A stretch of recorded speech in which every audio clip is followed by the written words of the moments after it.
Never would have imagined I would be doing something like this just a few years ago. I had a prepared speech, but I'm going to...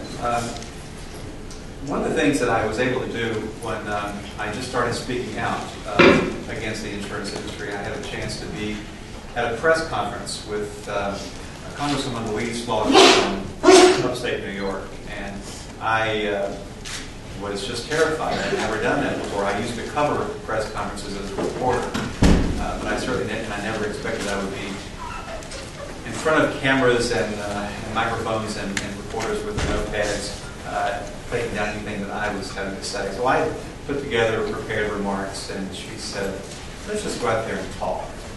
And that was the best advice I think I've ever gotten, because she was very sincere in what she had to say, and just her tone was very conversational. So I decided to do that too, as I took the train here from Philadelphia yesterday, just to think about some things I'd like to talk to you about. I want to tell you a couple of stories. One, I want to take you actually back to the late spring of 2007.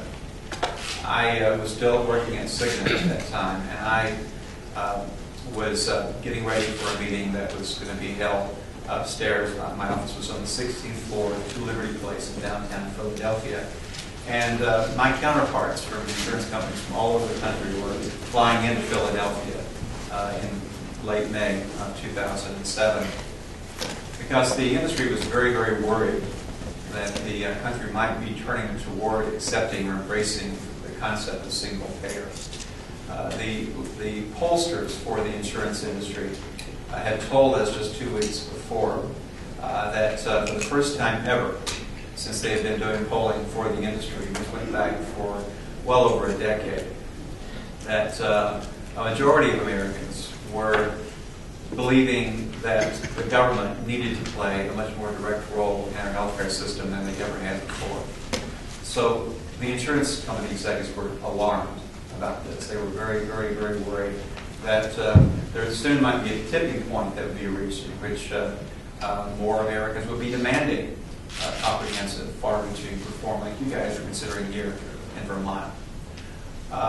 So the industry even had to take some very, very specific steps to turn public opinion away from the idea of a single-payer system. Complicating this whole thing, though, for the insurance company executives was that a movie was about to hit the screens in the United States by filmmaker Michael Moore. And the movie was called Sicko. And the insurance industry was very, very worried about Michael Moore's movie. So much so that they actually sent a spy to South France to go to the first screening of the movie at the Cannes Film Festival so that he could report back to us what was in the movie. And that was the beginning of our being able to be prepared to respond to the movie.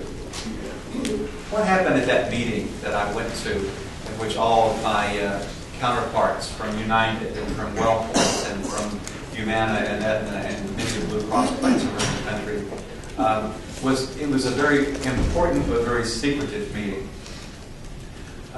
We heard again from the pollsters who were working for the industry, and we heard primarily, though, from 2 individuals who were representing the trade association for the health insurance companies. America's Health Insurance Plans is the name of the trade group, trade and lobbying group.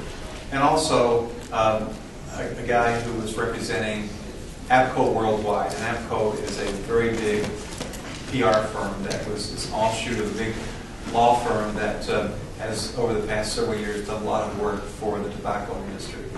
And by the way, the law firm felt that it was in many ways losing the battle against it in the courtroom because as more and more people were filing lawsuits against the tobacco companies, they were becoming increasingly worried that if they didn't do something to change public opinion, that they would the jury awards against tobacco companies would be a lot worse. So they created a PR firm that is now one of the biggest in the country called APCO Worldwide.